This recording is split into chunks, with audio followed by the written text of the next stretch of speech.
position of Eastern Equatoria State on issues of cattle migration and raiding to the high-level stakeholders meeting.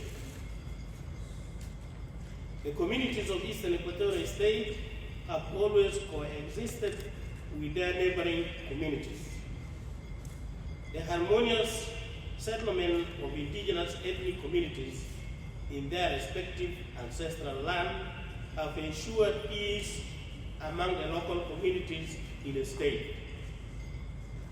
Up to date, Eastern Equatoria State is hosting all the 64 tribes of South Sudan, of which most of them are Dinka Bor, from whom some still call themselves IDPs. The South Sudan Liberation War never disrupted this paradigm until the subsequent 2013-2016 civil armed conflict that displaced a large number of residents of Magui County and Torit, forcing them to flee to the neighboring countries. This situation was exacerbated by the migration of large Dinka Bor cattle herders from Jonglei State to Eastern Equatoria State. This migration resulted in most occupation of the Magui County and part of Torit County by cattle herders in large numbers. The cattle herders and the host former farmer communities never had any mutual understanding on grazing modalities or coexist with the cattle herders. The cattle herders, who were well armed with light and heavy weapons, created a lot of insecurities such as destruction of farms, intimidation, torture, rape, and killing of unarmed civilian, displacement of the host community, vandalization of private and public properties, looting and burning of houses, raiding of local livestock such as goats, sheep, pigs, chicken, etc.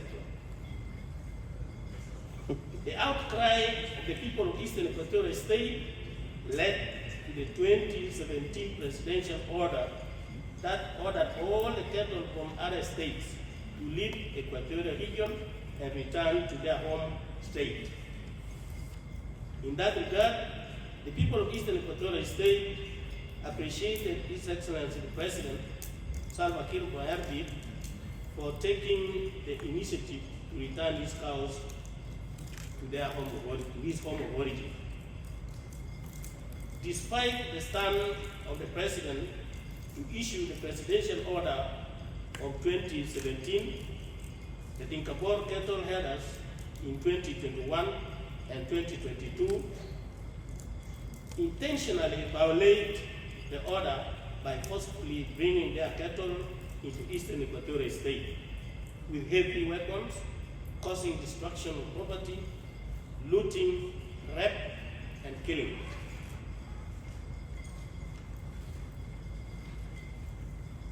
It is regrettable to report that on 18 January 2025, heavily armed Dinka Bor cattle herders entered the territory of Magui County and Torit in Eastern Equatoria State with more than 10,000 heads of cattle.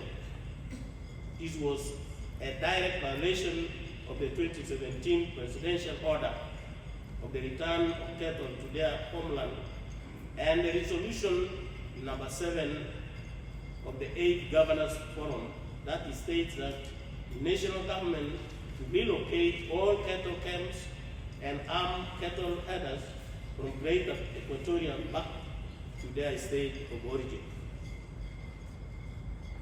The cattle herders settled in Nyolo and the surrounding Payams. As a result, the local authorities notified the state government of their presence.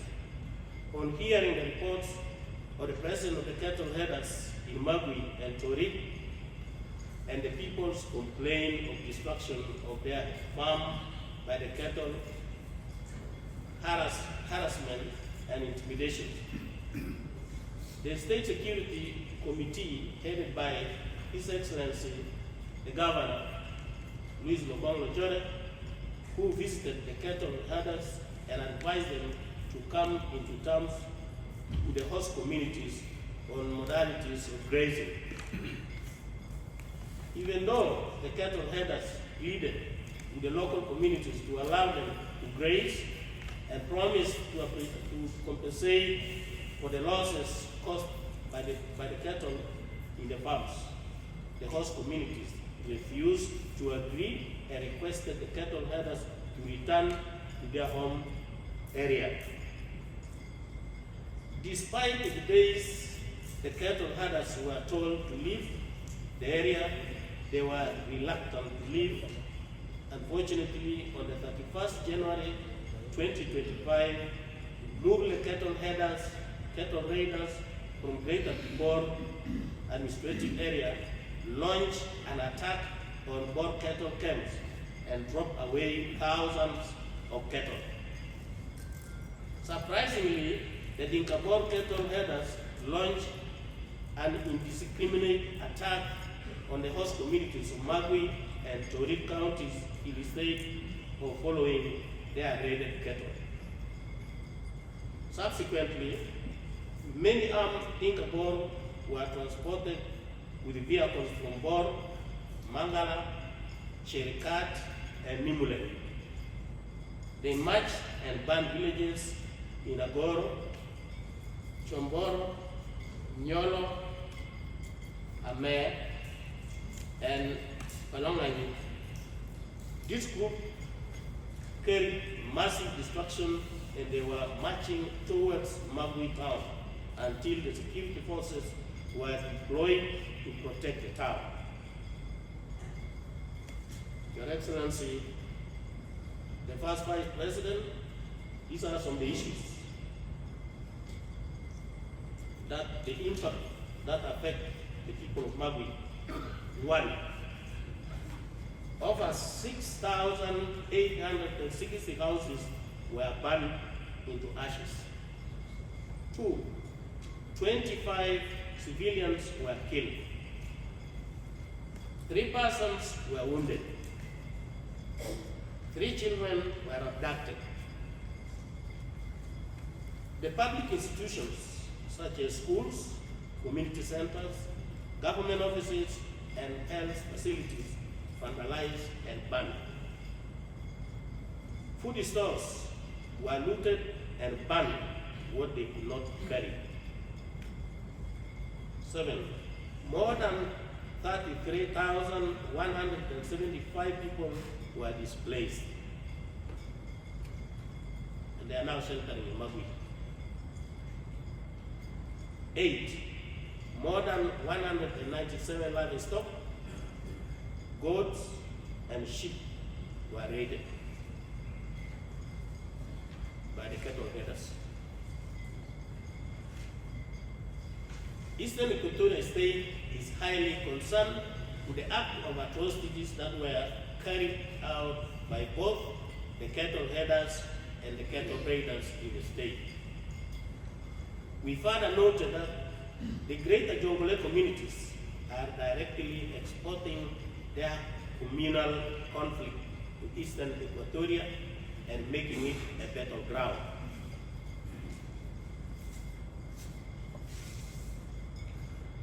The aftermath of this incident was filled with propaganda and accusation against Eastern Equatoria people and her leaders, as evidenced by the circulation of hate speeches on social media platforms. The people of Eastern Equatoria State will not condone such defaming acts that tend to shake the sovereignty of the state government and her people with respect to the law.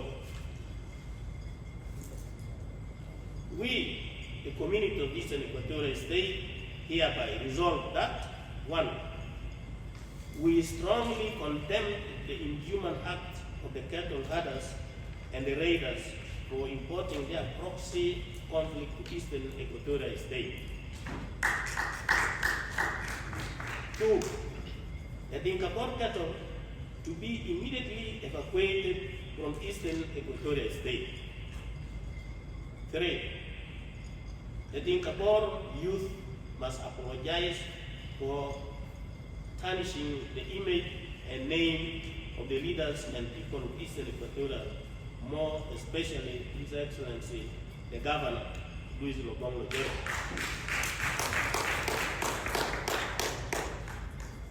We urgent humanitarian aid to the affected families and the communities in Eastern Equatoria State is needed.